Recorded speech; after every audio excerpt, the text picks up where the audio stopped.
de conférence et pour vous inviter la semaine prochaine à un pot de clôture de saison qui nous permettra d'échanger sur les différentes conférences qu'il y a eu cette année, sur ce qui vous a plu, ce qui vous a moins plu aussi, et puis d'échanger sur la programmation qui est en cours pour l'année prochaine pour recueillir vos avis et vos suggestions également. Voilà, donc c'est la semaine prochaine à 19h dans cette salle, un petit pot. Et puis je voudrais remercier Léftérios qui est là ce soir, donc qui est directeur du BPCM, parce que voilà, cette série de conférences est le fruit d'une collaboration et vous avez beaucoup aidé à construire ce programme. Et puis vous avez été présents la semaine dernière pour des ateliers qui ont eu sur le parvis de la médiathèque et qui ont eu un beau succès auprès de notre public. Donc voilà, un grand merci à vous tous, à toute l'équipe du BPCM. Et puis bonne séance ce soir avec Adrien qui va nous expliquer ce qu'est le cercle social. Voilà. Mardi. Bonsoir à tous, donc, je suis content d'être là. Donc je m'appelle Adrien. Je travaille au plus petit cercle du monde. Je ne sais pas si vous connaissez cette structure de nom. Donc en fait, le plus petit cercle du monde, c'est une école de cirque qui est présente à Bagneux, dans le quartier des Blagies, et qui existe depuis 1992, donc il y a plus de 20 ans. C'est à la fois une école de cirque de loisirs pour les enfants. On accueille plein de publics différents, des enfants à partir de 3 ans jusqu'à des adultes. Et une grosse partie de nos activités aussi le cirque social. C'est donc l'objet de la conférence de ce soir. Moi, au plus petit cercle du monde, je m'occupe de plusieurs choses. De la médiation sociale et culturelle, ça veut dire essayer d'amener les publics avec lesquels on travaille à une ouverture artistique via des sorties dans des spectacles, via des rencontres avec des artistes de ces spectacles, via différentes actions qui sortent un peu du cadre de la pratique du cirque et uniquement la pratique. Et puis je m'occupe aussi de la coordination d'un certain nombre d'actions en cercle social. C'est à ce titre-là, à la fois en tant que médiateur et puis en tant que coordinateur des actions en cercle social, que je viens vous parler ce soir. C'est la première fois que je me livre à cet exercice sur ce sujet. Donc, je vous demande de l'indulgence. Et puis voilà, donc on va commencer. Comme on n'est pas très nombreux, je vais vous poser un peu des questions, comme ça rendra l'échange un peu plus vivant. Quand vous vous êtes inscrit pour la conférence Cirque Social, à quoi vous vous attendiez? Et dans l'idée, comme ça, votre première idée, qu'est-ce que le cirque social pour vous? Si vous en avez une idée, ou pas. Je vois que les mains se lèvent rapidement. Moi j'ai l'idée que ça serait pour l'intégration des populations en difficulté ou en situation de handicap ou quelque chose comme ça, non? Tout à fait. Il y a vraiment cette idée-là. C'est assez proche de la réalité. D'autres idées, d'autres... Vous intervenez dans les hôpitaux? En tant qu'école du plus petit cercle du monde, non, mais ça existe, ouais. Intervention dans les hôpitaux. Ah oui? Pour les enfants? Pour les enfants, ouais.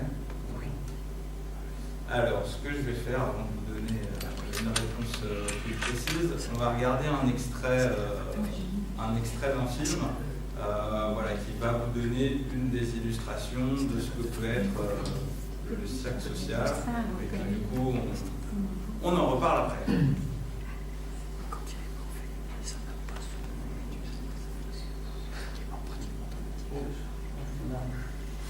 Ça va marcher, normalement on a fait les essais, tout à fait, ça a été très compliqué, mais on y arrivait.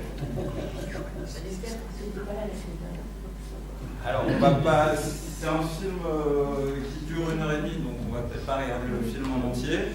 C'est un film qui s'appelle Parada et qui raconte l'histoire d'un travailleur social français qui s'est intéressé à la situation en Roumanie à la chute du régime de Ceausescu, donc à la chute du mur de Berlin et puis la chute du régime communiste, et donc en Roumanie du régime de Ceausescu. Le pays a été bouleversé et notamment beaucoup d'orphelinats ont été accueillis, beaucoup d'enfants ont fermé par manque de personnel, par manque d'argent, etc. Donc il y a eu beaucoup d'enfants qui se retrouvaient dans les rues de Roumanie, et en l'occurrence de la capitale Bucarest. Voilà. Et le film raconte l'histoire de ce travailleur social français qui est aussi passionné des arts du cirque et notamment du clown, son voyage en Roumanie et ce qu'il va construire avec les enfants des rues qu'il rencontre. Donc voilà, je vous laisse regarder, l'extrait dure un peu plus de 5 minutes. Ça se passe à la gare de Bucarest Nord.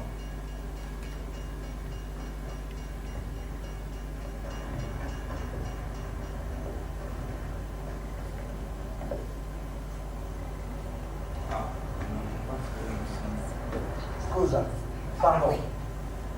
Mi riconosci? In gara, sei là. Certo. Sunt minut.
Il y avait toute ma force, c'était incroyable.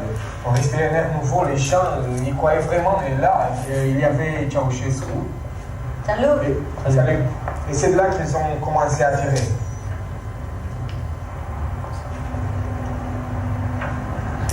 Alors, comment ça s'est passé? Vous avez fini par vous retrouver? Il est arrivé, 2 heures en retard, mais il est arrivé. J'étais à la gare. Je peux lui dire maintenant? Oui? Bon, en fait, j'ai décidé de rester encore un peu. Ah bon? Tant qu'on a trouvé personne pour la chambre, il peut rester chez nous. Si ça ne dérange pas trop. Si. Mais non.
Paris.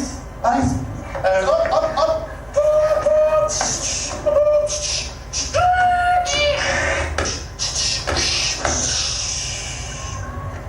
Ucrești. Ce tu?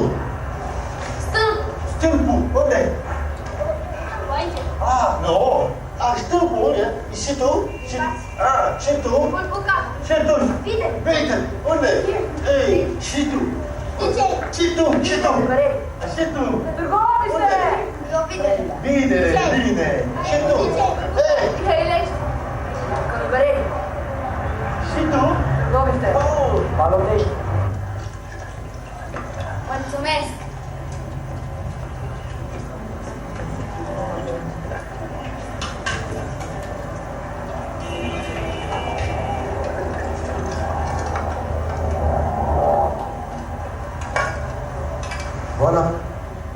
Voilà. Alors, comment ça s'est passé? Bien, je croyais m'entourer, on a joué, c'était bien. Je peux poser la valise quelque part? Qui dans la camionnette? Bravo, Tera. Tu peux nous donner un coup de main? Oui. Bonjour, enchanté. C'est les clowns dont je t'ai parlé. Un guide s'est installé bien en noyau ensemble. Okay. Et du bon côté de l'église. Elle est encore communiste, mais je la prends comme elle est. Ok.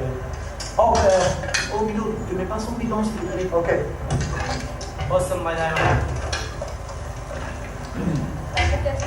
Scusa.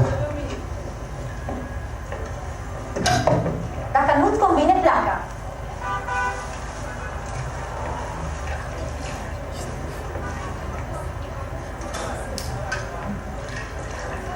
J'aurais dû l'avoir imité tout à l'heure, elle fera très bon coup.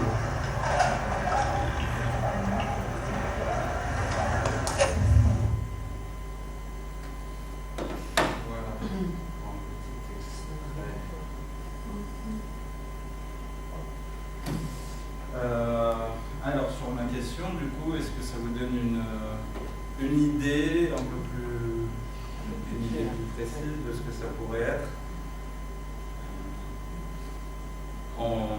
Là, donc, on est dans la situation où le clown Milou de Oukili arrive à Bucarest. Il est étonné par, marqué émotionnellement même par la situation de ces enfants qui sont dans la rue, qui vivent entre eux, seuls, qui se droguent. Il y est très sensible et donc il veut faire quelque chose.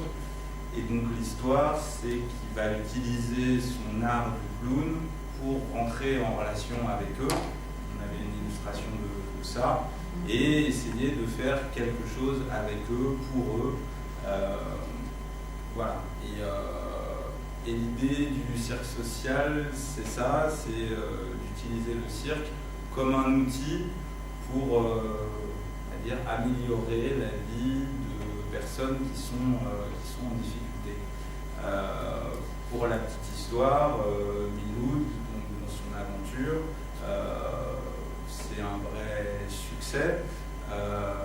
Il gagne la confiance des enfants, lentement mais sûrement, il leur apprend les techniques des arts du cirque et il monte un spectacle avec la troupe d'enfants qu'il a formée et l'aventure a dû commencer à avoir une certaine renommée. Le spectacle a tourné en France, notamment puisqu'il était français. Voilà. Et comme ça, il a pu, au fur et à mesure, faire parler de sa cause, sensibiliser les pouvoirs publics, obtenir des financements, etc. Et aujourd'hui, Parada, puisque c'est le nom du spectacle réalisé avec les enfants, et le nom du coup de la fondation qui a été créée à la suite. Donc aujourd'hui, la fondation Parada existe depuis plus de 20 ans et fait plus seulement du cirque, mais aussi de l'accompagnement social avec ces enfants des refuges.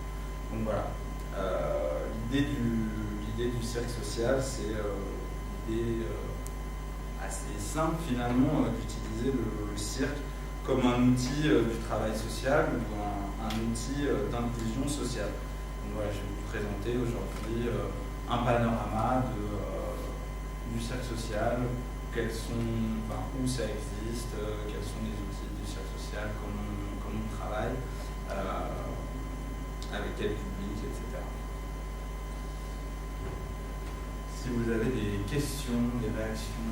Dans le cercle social, vous avez des éducateurs spécialisés, des psychologues qui reviennent se surajouter, parce que c'est important aussi, ou est-ce que vous travaillez en pédopsychiatrie, vous avez des antennes? On travaille avec, par exemple, quand on fait du cirque avec des personnes en situation de handicap, il y a forcément l'équipe, notamment de handicap mental, il y a forcément l'équipe d'encadrants, les ergothérapeutes, les éducateurs spécialisés qui sont présents pendant les ateliers. Quand on travaille avec des publics sociaux, des jeunes du quartier, par exemple, qui sont en décrochage scolaire, en difficulté, en général, on a un intervenant qui mène un atelier. Si on a besoin, on peut faire appel à ces gens-là. On a, nous, pour notre cas personnel, au plus petit cercle du monde, des partenariats avec un certain nombre d'institutions, des clubs de prévention spécialisés avec des éducateurs de rue, auxquels on peut faire appel si on est dans des situations qu'on ne peut pas gérer, si les jeunes sont dans des situations sociales qui débordent un peu de notre cadre. Ça, c'est notre manière d'intervenir. On verra qu'il y a d'autres manières d'intervenir. Carrément, il y a un artiste de cirque présent et systématiquement avec lui un travailleur social. Ça rappelle un petit peu les interventions quand on amène les gens auprès des poneys ou des chevaux. Moi j'ai ma fille qui a travaillé avec les prostituées de Saint-Denis. Ouais. Elles arrivaient à parler de leurs problématiques par la peinture, voilà. Ouais, c'est un petit peu c'est vraiment cette idée-là d'utiliser l'outil cirque comme un lien, une médiation entre la personne et ses difficultés.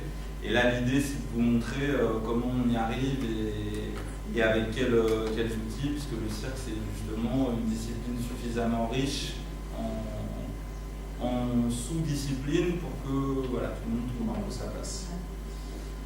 Rapidement, un petit historique. Le cirque social, ça commence au milieu des années 80. La plupart des projets, en fait, dépendent de volonté individuelle. C'est typiquement l'histoire de Miloud qui est sensibilisé à la situation de ses enfants. C'est, on le verra, une artiste anglaise qui monte en Colombie un cirque social parce qu'elle est touchée aussi par la situation des enfants des rues en Colombie. Donc souvent des volontés individuelles. Dans des environnements où l'État est peu ou pas présent, on n'est souvent pas au départ en tout cas, dans des contextes favorisés, occidentaux, et dans des zones où bien on peut être dans des pays occidentaux, mais dans des quartiers défavorisés, où on trouve des publics, on va dire, en souffrance. Les organisations pionnières, on en reparlera après. Il y a le Cirque du Soleil qui a monté un programme qui s'appelle Cirque du Monde, la Fondation Parada, ce que je disais, Circo para Todos, Cirque pour tous, c'est un projet en Colombie qui date du milieu des années 80, monté par une artiste anglaise et un artiste colombien. Et par Panle Selpak, c'est un projet cambodgien qui fait suite au génocide des Cambodgiens par les Khmers rouges. Donc c'est un projet qui est né dans les camps de réfugiés des Cambodgiens dans les années 80. Donc milieu des années 80, ça commence et ça a commencé à se développer de plus en plus dans les années 90 et puis surtout dans les années 2000. Et vous verrez qu'aujourd'hui, il y a des programmes de cirque social partout dans le monde. Mais l'acteur qui jouait là dans Parada, c'était pas Miloud Oukili, c'est celui qui jouait dans Jalil Lesper. Voilà, c'est lui.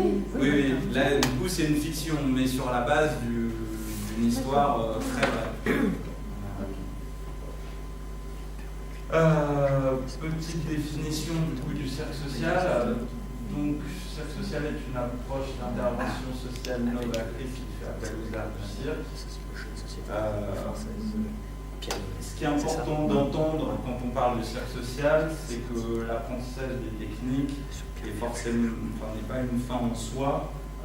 Les techniques de cirque sont utilisées pour le développement personnel et social des participants. On n'a pas contrairement à des écoles de cirque traditionnelles où on dit un apprentissage technique, une réussite artistique, avec le cirque social, on est c'est le développement personnel de l'individu et pas du tout l'apprentissage de la technique. Après, la technique est un outil qui permet de travailler un certain nombre de compétences qui contribuent au développement de l'individu. C'est clair pour tout le monde? Ou pas? Si ce n'est pas le cas, posez des questions, n'hésitez pas. Voilà, et l'idée, c'est aussi d'avoir une action d'un point de vue communautaire. C'est qu'en aidant des publics qui sont en difficulté dans un quartier donné, nous, dans le quartier des Blagies, c'est de contribuer au renouvellement du quartier, créer du lien social dans le quartier, voilà, pour redonner un peu de joie de vivre, notamment. Voilà, c'est l'idée d'agir comme un levier de transformation sociale.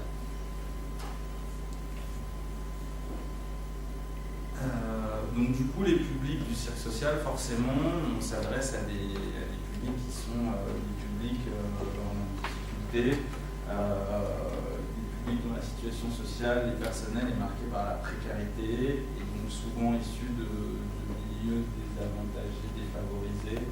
On verra au travers des exemples que via le cirque social, on peut aborder des problématiques très diversifiées.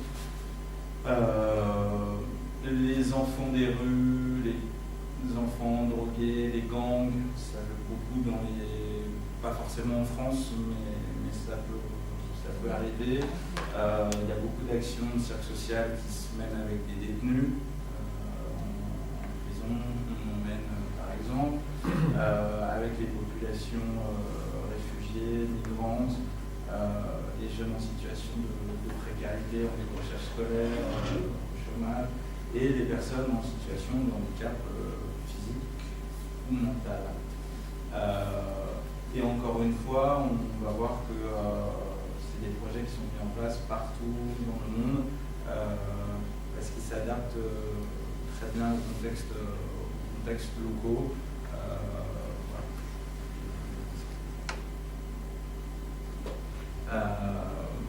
Quand on met en place une action de cirque social, en fait, on vise deux objectifs principaux. Il y a à la fois le développement personnel et puis le développement des capacités sociales de l'individu.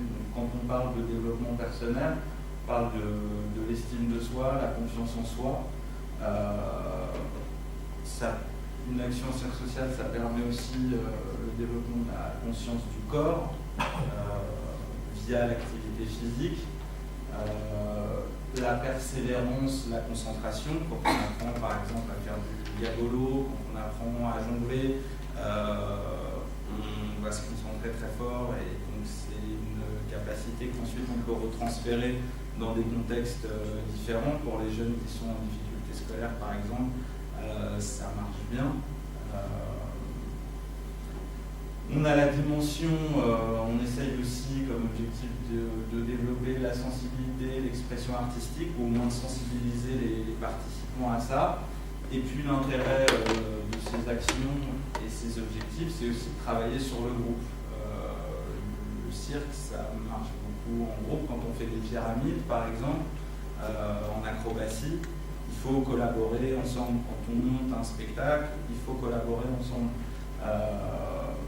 Et donc les intervenants qui travaillent sur ces actions ont à cœur d'avoir ça en tête et de vraiment faire très attention à l'intégration de chacun des participants dans le groupe. Voilà. Et puis du coup ça apprend l'ouverture d'esprit, le respect de l'autre à travers la collaboration. Et puis voilà, les questions de sociabilisation de l'individu, quand on met en place par exemple des actions avec des populations très marginales comme les SDF, qui sont très isolées, n'ont pas l'habitude de parler beaucoup, une action en cercle social, un projet, voilà, lentement mais sûrement, ça leur permet de retrouver la sociabilité, le contact avec l'autre. Voilà. Mais est-ce que les résultats sont rapides, monsieur? Est-ce que les résultats sont rapides? Écoutez, docteur, les résultats peuvent prendre un certain temps. Non, voilà, l'idée, ça fait partie des règles à observer, si on peut dire, c'est que ça fonctionne bien sur la durée. Enfin, si on fait une initiation au cirque ou une semaine de stage, bon, ça permet de goûter, mais c'est pas là qu'on mobilise vraiment les compétences des gens et qu'ils commencent à s'engager sur l'activité. Sur une année, voilà, il y a des changements qui sont perceptibles quand on demande aux gens d'arriver à l'heure, de respecter les règles du cours, de s'engager dans la réalisation d'un spectacle, par exemple. Tout ça, voilà, ça prend du temps. Des fois, ça ne marche pas, et ça fait aussi partie de l'expérience que ça ne marche pas. Et c'est le rôle de l'intervenant d'être dans une posture d'ouverture et si le participant a pas envie, ce qu'on dit là, travaillant sur l'inclusion, l'intégration de chacun des participants, c'est pas le rejeter, mais voilà, dire c'est pas grave, t'as pas envie aujourd'hui, peut-être que la semaine prochaine tu voudras. Donc ça fonctionne, mais sur un temps assez long. Enfin, sur un temps assez long, ouais. Et si ça a commencé en 80, c'est au moment où on commence à avoir des problèmes mondiaux, donc avant il y avait pas nécessité. Avant, en fait, le cirque a toujours. Non, mais en fin de compte, ça a un but pour aider les gens qui ont vraiment des problèmes. Et ça commence à empirer. C'est vrai que c'est à partir de 80 qu'ont commencé les gros problèmes au niveau mondial et même en France, où les gens commencent à être au chômage. Oui, donc à un moment donné, je me demande si, bon, je vais peut-être un peu à la fin, mais je me demande si, bon, le cirque, bon, ok, mais il faudrait quand même qu'ils aient du travail, qu'il y ait autre chose. On ne va pas faire du théâtre ou du cirque toute sa vie. Enfin, à un moment donné, il faut peut-être que ça cache confiance en eux pour qu'ils puissent oui, raccrocher. J'entends bien, mais si à un moment donné, ils n'ont pas, en aboutissant, pouvoir avoir une vie de famille, avoir un travail, etc., je veux dire, bon, je condamne pas votre système, c'est très bien. Oui. Enfin, après, il faut que ça amorce au niveau social et au niveau mondial. Ça n'est pas une fin en soi. Enfin, voilà, pas à un moment donné, il faut peut-être que la société bouge aussi. Oui, mais la société, dans les exemples que je donnerai plus tard, on va voir que justement, les gens qui ont mis en place des projets de cirque social, en général, ne s'arrêtent pas là et proposent, typiquement par ADA, pour rester sur cet exemple-là, ils ont développé des centres d'accueil social, donc ils s'occupent des enfants, ils ont créé une école, ils encadrent les enfants, ils s'occupent de leur insertion professionnelle, donc c'est plus uniquement du cirque social, ça devient un acteur social. Les intervenants en cirque social, si on pousse la logique jusqu'au bout, comme certains l'ont fait, on devient aussi un acteur social, on n'est plus uniquement sur du cirque social. Sur du cirque. Il faut quand même que ça bouge au niveau.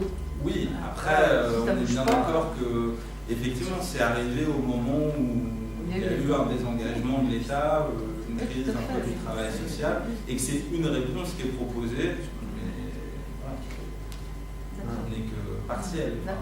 C'est pas le cirque social qui va régler les problèmes du monde entier.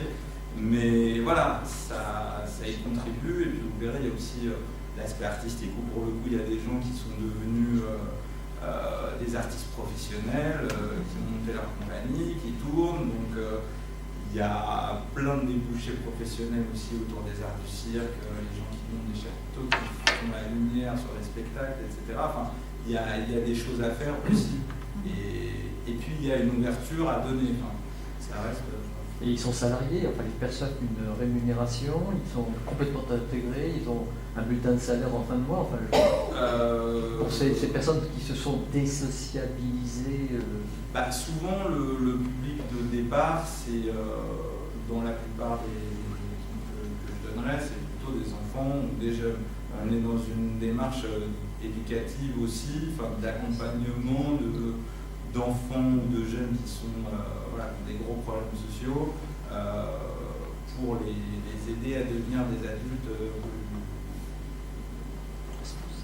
responsables, avec un peu la tête sur les épaules, plutôt que quand ils sont dans des gangs, quand ils sont...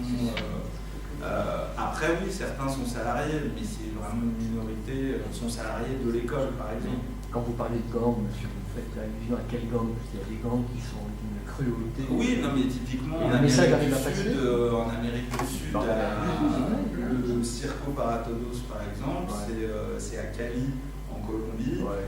Cali en Colombie, c'est les cartels de la drogue, c'est des enlèvements quotidiens, c'est des conditions de vie.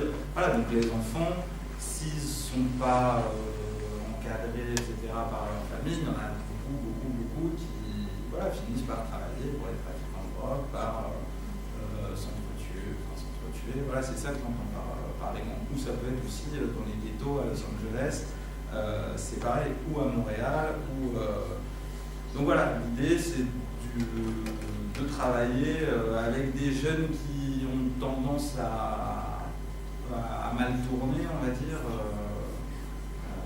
et d'utiliser le cirque comme un outil pour c'est pas les remettre dans le droit chemin, parce que c'est pas la volonté non plus c'est pas la police, donc l'idée c'est aussi de développer une activité artistique, mais voilà, c'est de contribuer à leur éducation. Oui, comme la danse, ils font aussi beaucoup de danse là-bas.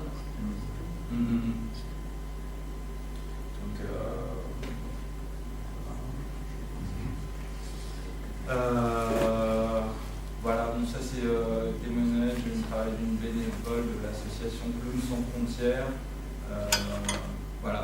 qui résume un peu ce qu'on disait là.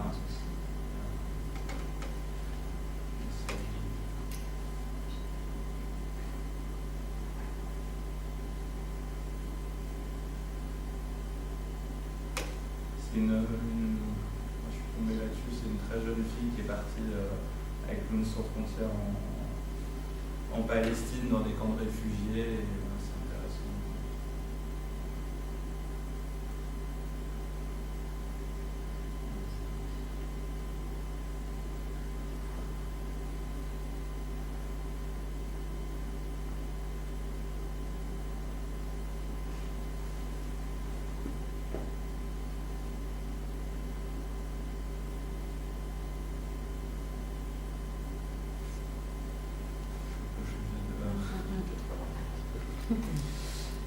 Donc du coup, voilà, les questions c'est pourquoi l'outil cirque et pourquoi ça fonctionne.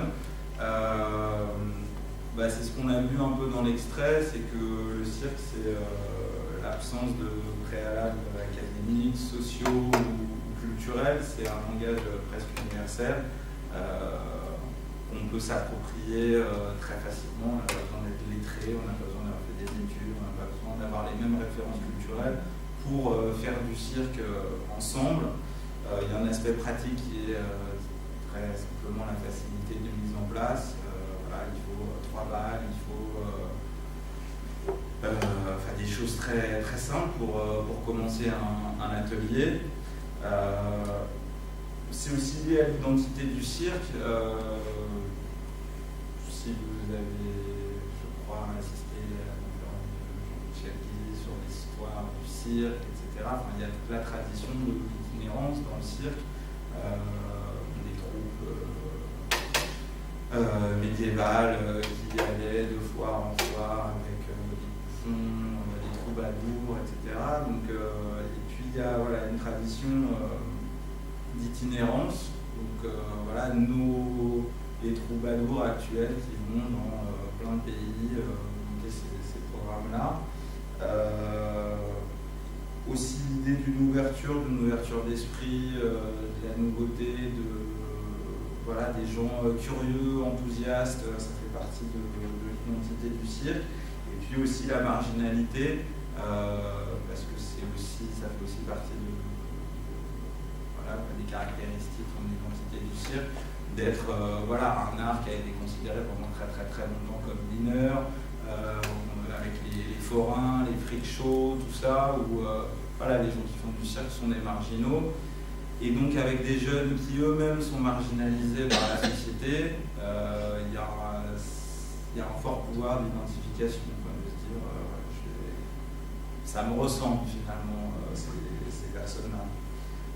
Et puis sur l'attrait du cirque pour les plus petits, les enfants, vous avez sûrement des enfants, des petits-enfants qui ont été fascinés par les clowns et par les lumières, les paillettes, etc. Et donc quand on arrive dans une ville et qu'on se met à jongler et à faire des acrobaties,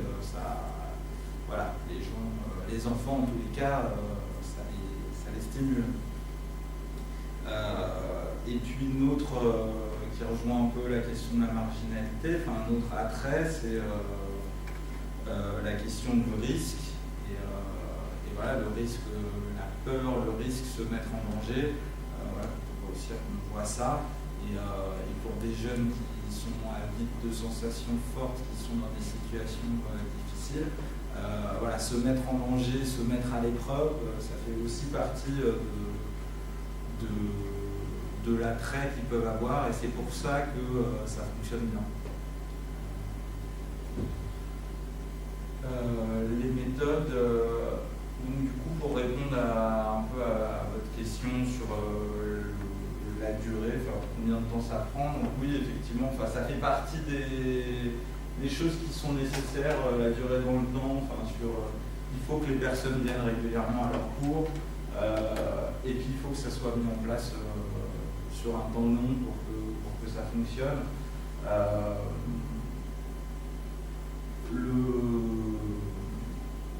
Les méthodes, on va dire, donc c'est créer un espace ludique, un espace dans lequel on se sent bien. Le cirque social au départ, on ne commence pas du tout forcément par faire du cirque, on commence par faire des jeux pour apprendre à se connaître, pour détendre l'atmosphère et pour créer une ambiance qui soit conviviale, sympathique, où les participants se sentent bien. Et il faut que ce soit aussi un espace sécurisant. On établit des règles, idéalement avec les participants, on met en place des rituels parce que pour des personnes qui sont fragilisées, ça va les sécuriser. Et voilà, donc on essaie de créer un espace qui soit à la fois gai, heureux et sécurisant. On travaille donc, que je disais tout à l'heure, sur l'expression, la créativité. C'est un lieu où on essaie de favoriser l'expression des sentiments.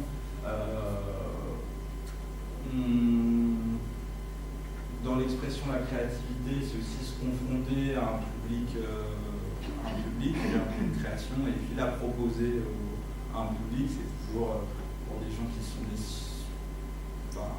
en manque de confiance, désociabilisés, etc. S'affronter au regard de l'autre, c'est une difficulté et c'est en même temps une grande fierté une fois qu'on l'a fait. Donc, souvent, les projets se terminent par des représentations, c'est ce qu'on essaie, mais c'est pas une obligation. La collaboration sociale, on essaye que les projets, on fait appel aux participants, on lui demande son avis, on lui demande de s'impliquer dans la mise en place du projet, et on part vraiment de ce qu'il est, sans jugement, pour qu'il puisse trouver sa place, la durée dans le temps, c'est ce que je disais. Et le lien avec la communauté, souvent le travail qui est fait autour des actions de cirque social déborde évidemment le cadre de l'action. Les intervenants ont des liens avec les participants et du coup ça crée une ébullition dans un quartier, dans un environnement. Donc voilà. Alors, je voulais faire un petit exercice avec vous pour dynamiser un peu le moment. Si on prend discipline par discipline, selon vous, quelles sont les compétences qu'on peut travailler par discipline? Quelles compétences on peut développer pour un adolescent voilà, au travers du travail d'une discipline? Concentration. Ouais. Alors si on part la concentration, du coup, ça concernerait quelle ouais. Et du coup, si on dit la concentration, on peut l'associer à quelle discipline? L'acrobatie, la manipulation d'objets.